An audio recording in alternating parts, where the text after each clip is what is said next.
నమస్తే, welcome to సాక్షి. ప్రముఖ choreographer, నటుడు, దర్శకుడు రాఘవ లారెన్స్ త్వరలోనే రాజకీయ రంగ ప్రవేశం చేయబోతున్నట్లు తమిళనాడు పొలిటికల్ వర్గాలలో జోరుగా ప్రచారమైతే సాగుతోంది. నటుడు విజయ్ నేతృత్వంలోని టీవీకే పార్టీ తరపున తిరుచి ఈస్ట్ నియోజకవర్గ ఉప ఎన్నికలో లారెన్స్ బరిలోకి దిగనున్నట్లు సమాచారం అందుతోంది. ఇటీవల జరిగిన తమిళనాడు అసెంబ్లీ ఎన్నికలలో విజయ్ 2 స్థానాలలో గెలిచి తిరుచి ఈస్ట్ స్థానాన్ని వదులుకోవడంతో ఇక్కడ ఉప ఎన్నిక అనివార్యమైన సంగతి అందరికీ తెలిసిందే. తాజాగా తన పొలిటికల్ ఎంట్రీ వార్తలపై రాఘవ లారెన్స్ సోషల్ మీడియా వేదికగా స్పందించారు. తాను తిరుచి ఈస్ట్ నుంచి పోటీ చేస్తున్నట్లు వస్తున్న వార్తలపై క్లారిటీ ఇవ్వాలి అని మీడియా మిత్రులు ఫోన్లు చేస్తున్నారని, అయితే తాను ప్రజెంట్ బెంజ్ సినిమా షూటింగ్ లో బిజీగా ఉన్నాను అన్నారు. జూన్ 10తో ఈ షెడ్యూల్ పూర్తవుతుందట.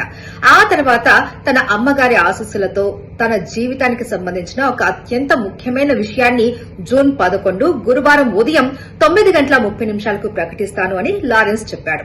అయితే సినిమాలతో పాటు తన చారిటబుల్ ట్రస్ట్ ద్వారా అనాథలు, వృద్ధులకు నిత్యం అండగా ఉంటూ రియల్ హీరో అనిపించుకుంటున్న లారెన్స్ తనకి ఎంతో ఇష్టమైన గురువారం రోజున ఎలాంటి ప్రకటన చేయబోతున్నారు అనేది ఇప్పుడు అందరిలోనూ ఆసక్తి రేకెత్తిస్తోంది.